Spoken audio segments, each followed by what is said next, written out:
देखिए हर खबर यहीं पर, सब्सक्राइब कीजिए TV9 भारतवर्ष।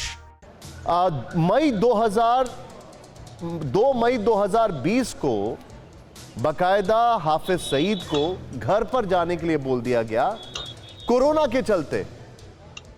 मतलब उस हाफिज सईद को कोरोना के चलते घर पर जाने को छोड़ दिया गया, क्योंकि हाफिज सईद का वहां पर तो इमेज आप लोग कुछ और बताते हैं, और वहां पर यह बताया जाता है कि किसी भी मौलवी या कोई भी जो एक्सट्रीमिस्ट है वो सुन ही नहीं रहा है, वो सुन ही नहीं रहा है वहां पर कि इमरान खान क्या कह रहे हैं। तो हाफिज सईद जिसके ऊपर 10 मिलियन की बाउंटी है, FATF के चलते जिसे जेल में डाला गया था, तो उसे वापस घर जाने के लिए क्यों बोल दिया गया? इसमें अब किसका फायदा, ये बता दीजिए मुझे।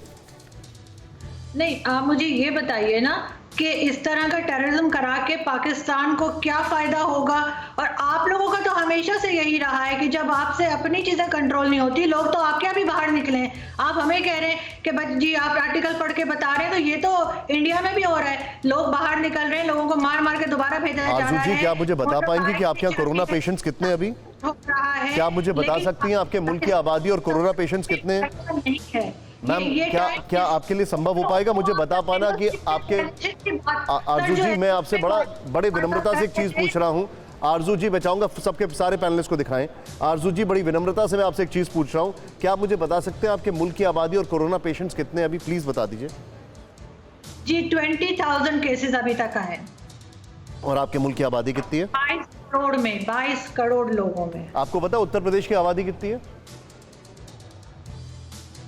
20 करोड़। और जरा आप गूगल करके देखिए वहां पर कितने केसेस आए। भारत की आबादी आपको अच्छी तरीके से पता होगा, 130 करोड़, और भारत में 40,000 केसेस हैं। और आपके यहाँ 460 लोगों की मौत हो गई, 20,156 केसेस आए हैं। अभी भी आपको लगता है कि आप कोरोना कंट्रोल नहीं कर पा रहे हैं? और विजा भी मैं आपको सारे डेटा बता रहा हूं। एक मिनट मैम, आपको ये मुझे बस बताना था क्योंकि आपने मुझे कुछ क्रॉस क्वेश्चन किया था। मेरे साथ गुलाम अब्बास है। गुलाम अब्बास साहब, विवेक जी, रैना जी, मैंने सबको देख लिया। मैं सबके पास आ रहा हूं क्योंकि मैं उनको सुनने के बाद आपके बाद काउंटर क्वेश्चन लूंगा, फिर आप ही लोग स्क्रीन पर होंगे। गुलाम अब्बास साहब, पाकिस्तान बार बार अटेंशन डाइवर्ट करता है, पाकिस्तान बार बार ध्यान भटकाता है, और पाकिस्तान इसीलिए भारत में आतंकी गतिविधियों को कर रहा है क्योंकि वो अपने मुल्क में चीजें मैनेज नहीं कर पा रहा है, और ये उसका लॉन्ग टर्म एजेंडा है। आपका रिएक्शन, यहां तक कि वहां के कोरोना पेशेंट्स भी जो हैं उनको इकट्ठा करके आतंकी बना के यहां भेजा जा रहा है। अच्छा निशांत जी, मैं चाहूंगा कि सिर्फ 1 मिनट दीजिएगा, जैसे बाकी लोगों को। प्लीज, बिल्कुल बिल्कुल बिल्कुल बिल्कुल, बस अदब का ख्याल रखिएगा जैसा आरजू जी ने रखा है। जी जी जी जी जी बिल्कुल। पहली बात तो यह है कि आपने कहा कि पाकिस्तान ऐसा कर रहा है। एक तस्वीर आपके मीडिया पे कल चलती रही, हैदर जिसका नाम बताया जाता रहा कि ये लश्कर का कमांडर है और वो पाकिस्तान से आया। मैं आपको थोड़ा सा फैक्ट आपका ही बता देता हूं कि मेरा थोड़ी सी रिसर्च कर ले तो शाहजहां मीर उसका नाम बनता है जो तस्वीर चलती रही, और उमर खत्ताब उसको कहा जाता था, और ये शूपिया जो कश्मीर का है आपकी साइड वाला, वहां का रहने वाला था।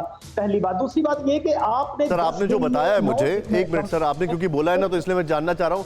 आपने मुझे बताया, आप तो उसको धर्मेंद्र भी बोल सकते थे, आप उसको जितेंद्र भी बोल सकते थे, कौन यकीन करेगा? आप मुझे ये बताइए ना, ये इन्फॉर्मेशन कहां से आई आपके पास? वो शोपिया से है। एक मिनट, आप उसको अली हैदर बोल दीजिए, मैं मान लूंगा आपकी बात। क्या आप उसको अली हैदर बोल दीजिए? आप मुझे उसका बैकग्राउंड बताइए ना, इन्फॉर्मेशन कहां से आई आपके पास, बताइए। आपको मेरी तो बात सुन लीजिए ना। आपने 9 दिन में 9 रमजान के 9 रोजे हुए, 10 घरों को वहां पे तबाह कर दिया। आपने घर वहां पे तबाह किया, पूरी बिल्डिंग तबाह हो गई, लाशें बिखर गई, और आपने DNA भी नहीं किया, और आपको ये इन्फॉर्मेशन कहां से आई कि वो हैदर अली और पाकिस्तानी है? अच्छा, मुझे एक बात बताइए। एक मिनट, तो फिर आपको बैकग्राउंड नहीं पता है सर? एक मिनट, गुलाम अब्बास साहब, एक सेकंड। मुझे अफसोस इस बात का होता है कि थोड़ा सा हम लोग पढ़ाई कर लें तो मजा आ जाता है। आपको पता होगा कि 2 आतंकी पहले मार दिए गए, 2 आतंकी पहले मार दिए गए, और 2 आतंकियों की तलाश करने जब टीम गई उसके बाद यह हुआ है। और मैं आपसे एक और चीज जानना चाहूंगा, अगर आपको इतना सब पता है, रमजान का आपने जिक्र किया, तो रमजान में आतंकी गतिविधियां कोई कैसे? चलिए मैं 2 मिनट के लिए मान लेता हूं कि ये पाकिस्तान के नहीं है, मैं 2 मिनट के लिए मान लेता हूं। अभी आप गुलाम अब्बास क्या मुझे ये कहते हैं कि जो भी आतंकी है किसी भी मुल्क का है वो गलत कर रहा है? अच्छा, अब मैं जवाब देता हूं। जवाब दीजिए सर। मुझे मैं बिल्कुल जवाब देता हूं। आपने 2 पॉइंट उठाए इन सारी डिबेट में। मेरा सिर्फ एक पॉइंट है, मेरा सिर्फ एक पॉइंट है, क्या आतंकी किसी भी मुल्क का हो, जो आतंकी किसी भी मुल्क का है, गुलाम अब्बास साहब, मेरा सिर्फ एक पॉइंट है, मेरा सिर्फ एक पॉइंट है, गुलाम अब्बास साहब, एक सेकंड, जो आतंकी किसी भी मुल्क का है, क्या वो गलत कर रहा है? रमजान की हम बात कर रहे हैं, क्या वो गलत कर रहा है, हाँ या ना?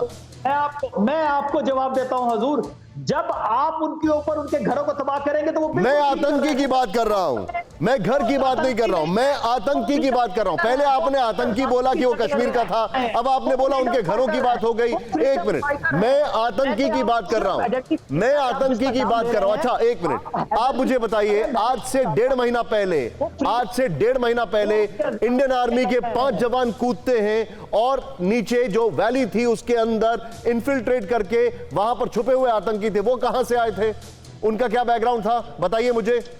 परवाह देश की, सोमवार से शुक्रवार रात 10 बजे TV9 भारतवर्ष पर।